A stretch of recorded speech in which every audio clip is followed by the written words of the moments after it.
Hi welcome back to my channel. ఈరోజు కథ ప్రేమ పరిచయమే 88వ భాగాన్ని వినేద్దాం.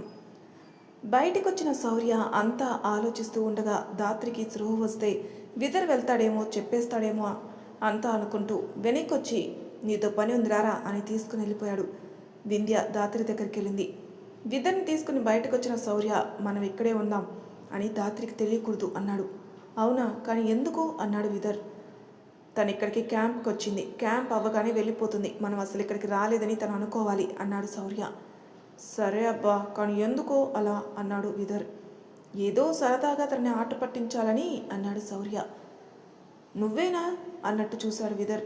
మీ ఇద్దరికి పెళ్ళి అయిపోయింది, చక్కగా ఓ గూటిలో కలిసి ఉండగా ఈ దూరం ఏంట్రా? ఇద్దరు వ్యక్తుల మధ్య దూరం ఆ రెండు మనసుల మధ్య ఎంత దూరం ఉందో తెలుసుకోవడానికే అన్నాడు శౌర్య. ఆహా సరే, నీ సరదా నేనెందుకు కాదంటానులే కానీ అని అక్కడే కూర్చున్నాడు విదర్. అయితే వీళ్ళు బయటకు వచ్చిన కాసేపటికే దాత్రి స్రోలోకి వచ్చింది. వింధ్య దాత్రి దగ్గరే కూర్చునుండడంతో దాత్రి స్రోలోకి రావడం చూసి దాత్రి అని తనని పట్టుకుని ఎలా ఉంది అంది. దాత్రి స్రోలోకి రాగానే చుట్టూ చూసి తనలో ఏదో గమనించి వెంటనే లేచి శౌర్య వచ్చాడా ఇక్కడికి అంది ఆశగా ఓపిక లేనట్టు. ఎలా అయితే శౌర్య వింధ్యకి చెప్పాడో అలానే అడిగింది. వింధ్య శౌర్య చెప్పినట్టే అన్నిటికీ సమాధానం చెప్పింది. దాత్రి ఆశ్చర్యంగా అలా ఉండిపోయింది. కానీ వింధ్యతో మీ అన్నయ్య పేరేంటి అని అడగలేదు. వింధ్య ఆశ్చర్యపోయి చూస్తుంది. దాత్రి మౌనంగా అలా ఉండిపోయింది. వింధ్య సరే నువ్వు రెస్ట్ తీసుకో, నేను ఇంటికి వెళ్ళొస్తాను అంది. దాత్రి కూడా తలోపింది. వింధ్య అక్కడి నుంచి వచ్చి నందగోపాల్తో కలిసి ఇంటికి వెళ్ళడానికి బయటకు వచ్చింది. శౌర్య వింధ్య ఒకరినొకరు చూసుకుని కళ్ళతోని అంతా ఓకే అనుకున్నారు. విదర్ ఏటో చూస్తూ కూర్చున్నాడు. నందగోపాల్ ఇంటికి వెళ్దామా అన్నాడు అక్కడికి వచ్చి. విదర్ పైకి లేచి హా అంది అన్నాడు. నువ్వు రా బాబు అని శౌర్యతో అన్నాడు ఎవరో తెలియనట్టు నందగోపాల్. శౌర్య కూడా నటిస్తూ విదర్ వైపు చూశాడు. విదర్ పదా నీ బైక్, నేను ఎక్కుతా, నందగోపాల్ గారు వింధ్య కలిసి వస్తారు ఆ బైక్ పై అన్నాడు. శౌర్య సరే అని బైక్ స్టార్ట్ చేశాడు. వింధ్య ఏమనుకోవద్దు విదర్ అని శౌర్య బైక్ ఎక్కింది. విదర్ ఆశ్చర్యపోతే వింధ్య బాబాయ్ బైక్ ఎక్కు నువ్వు అంది. విదర్ తలూపి నందగోపాల్తో కలిసి వెళ్ళాడు. అలా వీళ్ళింటికి వెళ్ళారు. వీళ్ళు వెళ్ళాక దాత్రికి శౌర్య అక్కడే ఉన్నాడు అనిపించి గది నుంచి బయటికి రాబోయింది. కానీ అనంత్ ఆపేశాడు. తప్పక పడుకుందిక.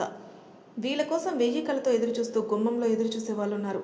గుమ్మానికి అవతల కూర్చుని చూసేవాళ్ళు ఉన్నారు. వింధ్య దిగి శౌర్య చేయి పట్టుకుని నవ్వుతూ తీసుకుని వెళ్తుంది. విదర్ అటు చూసి నోరు తెరిచాడు. నందగోపాల్ నువ్వు రావయ్యా అని విదర్ ఇంకో భుజంపై తట్టాడు. విదర్ అప్పుడు కదిలి అర్థం కాక చూస్తున్నాడు. యామిని గారు పరుగున వచ్చి వింధ్యాని హత్తుకుని తన తల నిమిరి ఏడుస్తూ ఉండిపోయారు. దామిని ఆవిడ్ని సముదాయిస్తూ కన్నీళ్లను ఆపుకుంటుంటే వింధ్య ఇద్దరిని హత్తుకుంది. నందావిహార అక్కడికి రావడంతో ఏంటి నాన్న నన్ను మర్చిపోయావా అని వీళ్ళని వదిలి వెళ్ళి ఆయన్ని హత్తుకుంది. నెమ్మదిగా లేచి అప్పటికొచ్చారు శ్యామల గారు. వింధ్యాన్ని చూసి కళ్ళు ఒత్తుకుంటుంటే మళ్ళీ తిరిగి వచ్చేసింది రాక్షసి అనుకుంటున్నావా బామ్మా అని ఆవిడ మెడకాయ పిసికేసేంత పని చేసింది వింధ్య. అందరూ నవ్వుతూ చూస్తున్నారు. అంతలో విశ్వేశ్వర్ గారిని చూసి అక్కడే చిక్కిపోయావా తాతయ్య నా కోసం అని ఆయన్ని చుట్టేసింది. మాధవి గారు అల్లరి పిల్ల అన్నారు. అయ్యో పెద్దమ్మ పెద్దనాన్న వచ్చేశారు కదా అని వాళ్ళ దగ్గర ఆశీర్వాదంకు వంకొని వాళ్ళు లేపగానే లేచి వాళ్ళ వెనక ఉన్న ఊహా గారిని చూసి ఆంటీ మీకు ఒక సర్ప్రైజ్ అంటూ మాధవి గారిని పార్థు గారిని పక్కకి జరిపి తను పక్కకి జరిగింది. ఏం అర్థం కాక శౌర్య వైపు చూస్తున్న విదర్ కనిపించాడు. నాన్న విదర్ అని ముందుకు కదిలారు. మా అని ఆశ్చర్యపోయి చూసి తను అటు కదిలాడు. ఊహాగారు విదర్ దగ్గరికి రాగానే ఏమైంది నాన్న ఏంటిది అన్నారు.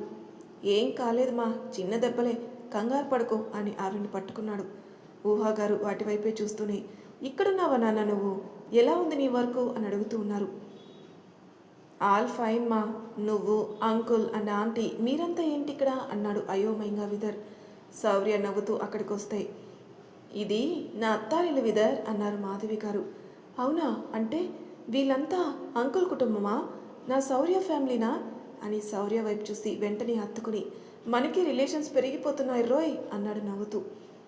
శౌర్య నవ్వి అలానే పట్టుకున్నాడు విదర్ని. వింధ్య బరబరా లోనికి వెళ్ళిపోయి ఓ ఇత్తడి పళ్ళెం తీసి హారతి అరణీలిచ్చి పార్థు గారిని మాధవి గారిని కూడా బయట నిలబడమని వాళ్ళకి హారతి ఇచ్చింది నవ్వుతూ. అమ్ములు రాగానే కలొచ్చేసింది ఇంటికి అన్నాడు నందగోపాల్. అమ్ములు కాదు బాబాయ్, అన్నయ్య వాళ్ళు రాగానే ఇల్లు వెలిగిపోతుంది అని అంది వింధ్య. అప్పటికే అన్నీ చేసి కష్టపడి తేజ్ రామ్ కింద కూలబడ్డారు. తానియా మాత్రం సోఫాలో కూర్చునింది.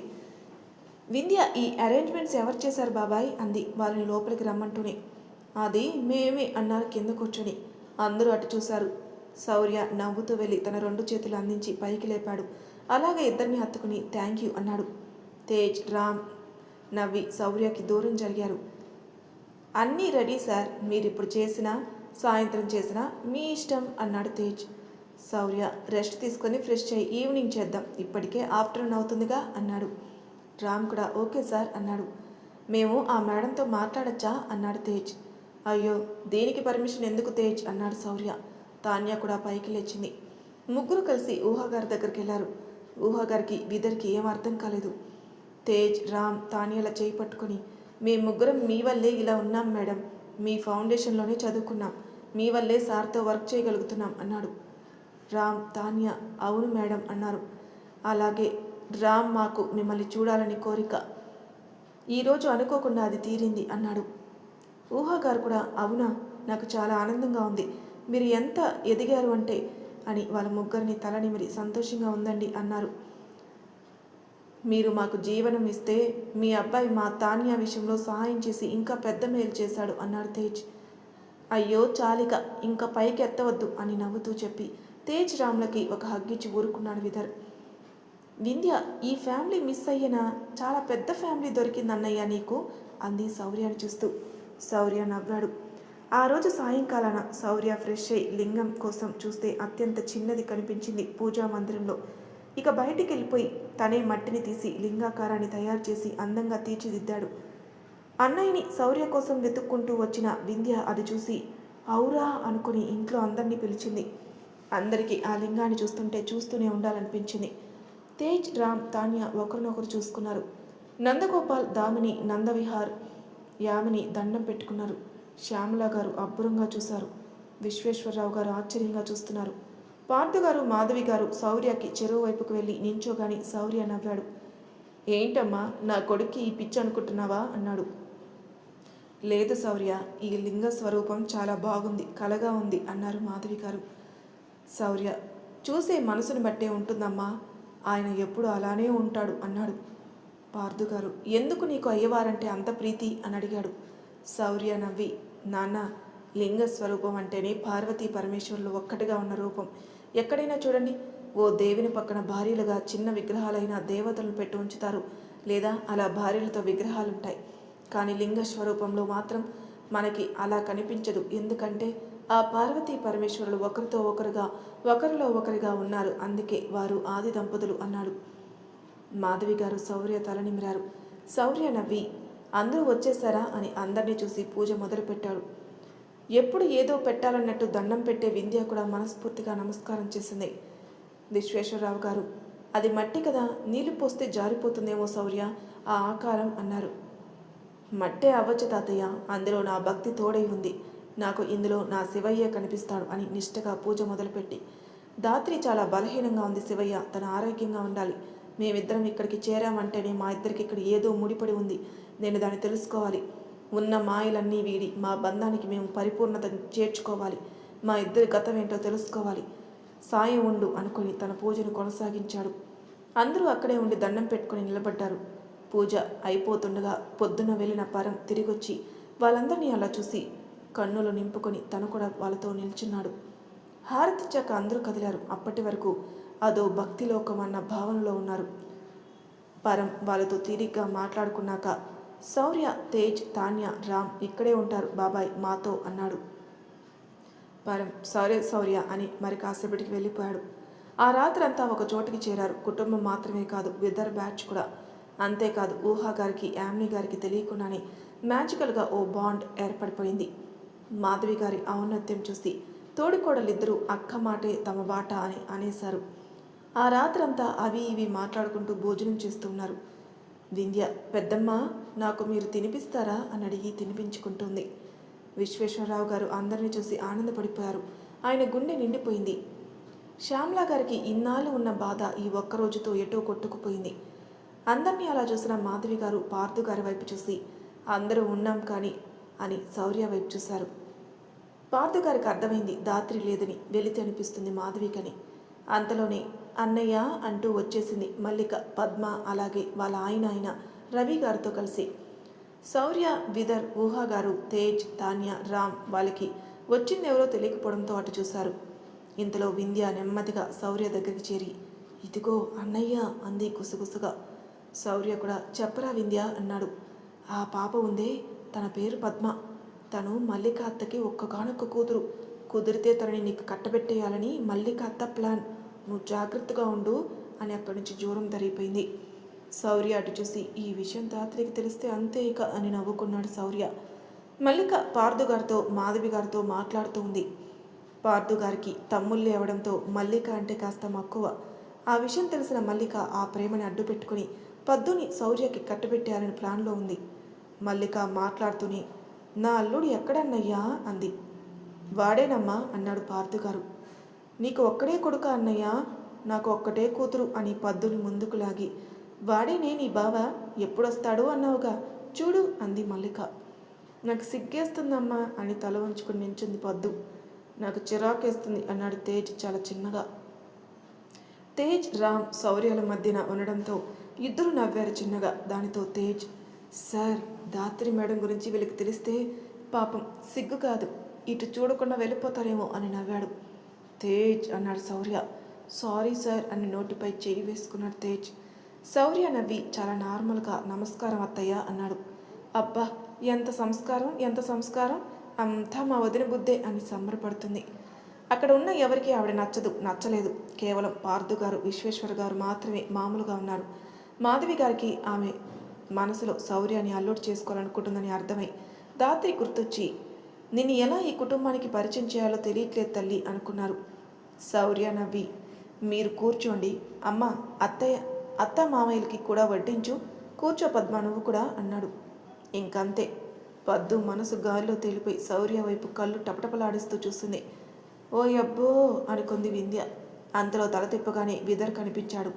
చాలా అందంగా అనిపించాడు. మల్లిక వాళ్ళ వైపు విచిత్రంగా చూస్తూ, అలా చూస్తూ ఒట్టి చేయి నోట్లో పెట్టుకుని కొరుక్కుంది వింధ్య. అరవలేదు కానీ ఈ లోకంలోకి వచ్చి ఇతగాడేంటి నాకు ఎంత నచ్చేస్తున్నాడు అని ప్లేట్ని చూస్తూ ఇంకో చేతి గోళ్ళు కొరకురా కొరుక్కుంది. మల్లికకి మాట్లాడే అవకాశం ఇవ్వకుండా పార్థు గారు రవి గారితో ఏదో మాట్లాడుతూనే ఉన్నారు. తర్వాత లేట్ అయిందని అక్కడి నుంచి అందరూ వెళ్ళిపోయారు. మల్లిక కూడా ఇప్పుడు ఎందుకులే ఈ విషయం, తర్వాత మాట్లాడదామని అక్కడి నుంచి వెళ్ళిపోయింది. దాత్రికి మనసంతా ఏదోలా ఉంది. చెప్పాలంటే శౌర్యాన్ని చూడాలనుంది. స్టూడెంట్స్ బలవంతం మీద కొద్దిగా తిని టైంకి ట్యాబ్లెట్లు వేసుకొని పడుకుంది. శౌర్య అర్ధరాత్రి వేళ దాత్రిని చేరి తన ట్యాబ్లెట్స్ మత్తులో ఉంటుందనే నమ్మకంతో తన పక్కన పడుకుని దాత్రి తలని తన ఎదుకే ఆనించుకున్నాడు. ఇప్పటి వరకు లేని ప్రశాంతత దాత్రి మొహాన్ని కమ్మేసింది. శౌర్యాన్ని చుట్టుకొని హాయిగా నిద్రపోయింది దాత్రి. ఎప్పుడో తెల్లవారుతుండగా దాత్రిని వదిలి ఇంటికొచ్చాడు శౌర్య. సమయం ఉదయం 7 దాటుతూ ఉందేమో. నందవిహార్ యామిని అని అరుస్తూ ఉన్నాడు. వాళ్ళ నాన్న అరుపుతో వింధ్య నిద్ర చెదిరింది. నిన్న నైట్ నిద్ర లేకపోవడం వల్ల తను ఇంకా బెడ్కి అతుక్కుని ఉంది. శౌర్య లేచి ఫ్రెష్ అయి హాల్లో ఉన్నాడు. నందవిహార్, యామిని త్వరగా రా అని పిలిచారు. యామిని గారే కాదు, అందరూ కూడా అక్కడికి వచ్చారు. శ్యామల గారు, విషయం ఏంట్రా అని వెలిగిపోతున్నావు అన్నారు. నందవిహార్, ఆనందించే విషయమే అమ్మా అని విశ్వేశ్వర గారు కూడా అక్కడే ఉండడంతో, నాన్న, రేపు యామిని వాళ్ళ అన్నయ్య డైరెక్ట్గా ఇక్కడికి వచ్చేస్తున్నాడు. వాళ్ళ అబ్బాయికి మన వింధ్యాన్ని చేసుకుంటామని అడిగాడు. ఆ విషయమై సాంప్రదాయబద్ధంగా వస్తామని చెప్పాడు అన్నాడు. యామిని గారు ముచ్చట పడిపోయి, అంటే పెళ్లి చూపులా అన్నారు. శౌర్య వెంటనే పెళ్లి చూపులా అనుకున్నాడు. వింధ్య కూడా పెళ్లి చూపులా అనుకుని కిందికి డొల్లి ముక్కు పగలగొట్టుకుని, ఏంటి వాడితో పెళ్లి చూపులా అని లేచి కూర్చుంది ఆశ్చర్యంగా. శౌర్య విన్నట్టు బయట కూర్చున్నాడు. విదర్ అక్కడికొచ్చి, అలా వాకింగ్కి వెళుద్దాం రారా అన్నాడు. శౌర్య విదర్ వైపు ఒకసారి చూసి, సరే పద అన్నాడు. అలా ఇద్దరు బయటికి వెళ్ళినప్పుడు విదర్, అస్సలు కథ ఏంటి, మీరంతా సడన్గా ఇక్కడ, ఇప్పటి వరకు ఎందుకు అంకుల్ దూరంగా ఉండిపోయారు ఫ్యామిలీకి అని అడిగాడు. శౌర్య జరిగింది అలాగే, తను వచ్చాక జరిగింది అంతా వివరంగా చెప్పాడు. ఇంత జరిగిందా అని విదర్ వాచ్ చూసుకొని, సరేరా టుడే టెంపుల్కి వెళ్ళాలి, నువ్వు వస్తావా అన్నాడు. లేదురా నువ్వు వెళ్ళు, నాకు కొంచెం పనుంది అన్నాడు శౌర్య. విదర్ సరే అని వెళ్ళబోతుంటే శౌర్య, విదర్ అన్నాడు. చెప్పరా అన్నాడు విదర్. శౌర్య, సూటిగా అడుగుతున్నాను, వింధ్యపై నీ అభిప్రాయం ఏంటి అన్నాడు. వింధ్యకి అన్నయ్యవి అనుకుని సమాధానం చెప్పనా, నాకు స్నేహితుడు అనుకుని సమాధానం చెప్పనా అని అడిగాడు కళ్ళెగరేస్తూ విదర్. నీకు స్నేహితుడిని అనుకొని నీ మనసులో ఉన్న మాట చెప్పు అన్నాడు. విదర్ నవ్వి, ఓ అమ్మాయి ఎలా ఉండాలో తను అలా ఉంటుంది. తను ఏం చేసినా ఇంప్రెసివ్గా ఉంటుంది. అలా అని నేను తనకి ఇంప్రెస్ అయ్యానని కాదు. బట్ తన లైఫ్లోకి ఎవరొచ్చినా తనని ఓ అద్భుతంలా చూస్తారు. ఇది మాత్రం చెప్పగలను. అయితే నీకు తనపై ఏమి ఇంట్రెస్ట్ లేదా అన్నాడు శౌర్య తెలుసుకోవాలని ఆశతో. అలా ఏమీ లేదురా.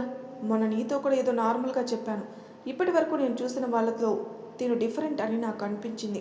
అలాగే తను బాగుంది, చూడగానే ఎవరికైనా నచ్చేసేలా అని. వేరే ఫీలింగ్ ఏమీ లేదు అన్నాడు విదర్.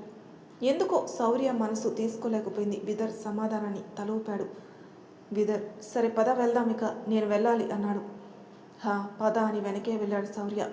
విదర్ నడుస్తూనే, ఎందుకు అలా అడిగావురా? నేను వింధ్యాని ప్రేమిస్తున్నాను అనుకున్నావా అన్నాడు. ప్రేమ అనుకోలేదు, ఇంట్రెస్ట్ ఉందేమో అని అడిగాను. ఎందుకంటే వింధ్యాని చూసుకోవడానికి రేపెవరో వస్తున్నారు, అందుకే అడిగాను ముందుగా అన్నాడు శౌర్య. ఓ ఓకే, కానీ నాకేం లేదురా అన్నాడు విదర్. సరే అన్నాడు శౌర్య. విదర్ వచ్చేసరికి వింధ్య ఇంటి ముందు ఒక్కటే ఉండి కర్ర తిప్పుతూ కనిపించింది. ఇద్దరు అది చూసి ఆశ్చర్యంగా అలా చూస్తున్నారు. వింధ్య ఓ చెయ్యి వెనక్కి పెట్టి ఒక చేత్తోనే తిప్పుతూ ఉంది. కాసేపటికి ఆపి కర్ర కింద పోటు వేసినట్టు పట్టుకొని వెనక పెట్టిన చేయిని ముందుకు తీసి నించునింది. శౌర్య క్లాప్స్ కొట్టాడు. కళ్ళార్పకుండా చూస్తున్న విదర్ ఆ శబ్దానికి తేరుకున్నాడు. వింధ్య అటు చూసి నవ్వుతూ, అన్నయ్య అంది. ఎవరి మీద ఆ కోపం అన్నాడు శౌర్య. అదంతేలే అన్నయ్య, మీరేంటి పొద్దున్నే ఎక్కడికో వెళ్ళి వస్తున్నారు అంది వింధ్య. ఊరికి అలా వెళ్ళాం అన్నాడు శౌర్య. మీ ఫ్రెండ్ని కూడా ఇక్కడికి కావాలని ప్లాన్ ప్రకారం పంపలేదు కదా అని అడిగింది సందేహంగా వింధ్య. నాకు తెలియదు వింధ్య, తను ఇక్కడే ఉన్నట్టు ఇక్కడికి వచ్చాకే తెలిసింది అన్నాడు. ఓ ఓకే అని కర్రని పక్కకి పెట్టింది వింధ్య.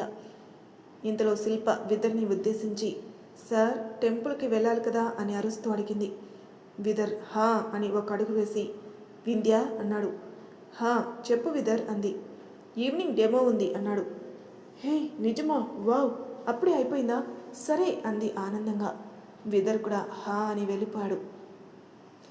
కావాలని వెళ్తున్న విదర్కి వినపడేలా, రేపు నీకు పెళ్లి చూపులని విన్నాన్రా వింధ్య అన్నాడు శౌర్య. నేను కూడా విన్నాను అన్నయ్య. మరి నీకు ఓకేనా అన్నాడు సందేహంగా. వింధ్య, వాడొచ్చాక ఓకేనో కాదో చూద్దాం, ముందు వాడిని రాని అన్నయ్య అంది. అదేంటి అన్నాడు శౌర్య. అబ్బా అన్నయ్య, వాడి గురించి రేపు ఆలోచిద్దాంలే, కానీ ఇప్పుడు తిందాంరా అని తీసుకుని వెళ్ళిపోయింది. విదర్ శౌర్యకి ఏదో చెప్పేశాడు, కానీ పెళ్ళి అన్న టెన్షన్ లేని వింధ్యాని చూస్తుంటే ఏదో తెలియని ఫీల్. కానీ తన వర్క్ నిన్న పెండింగ్ పడింది, ఈరోజు పెండింగ్ పడితే ఎలా అనుకొని వెళ్ళిపోయాడు. మరి తర్వాయి భాగంలో ఏం జరగబోతుందో నెక్స్ట్ ఎపిసోడ్లో తెలుసుకుందాం. అంతవరకు నా ఛానల్ సబ్స్క్రైబ్ చేయని వాళ్ళు ప్లీజ్ సబ్స్క్రైబ్ చేసుకోండి. లైక్ చేసి షేర్ చేయండి. మీ అభిప్రాయాలు నా కామెంట్ రూపంలో తెలియజేయండి. Thank you for listening.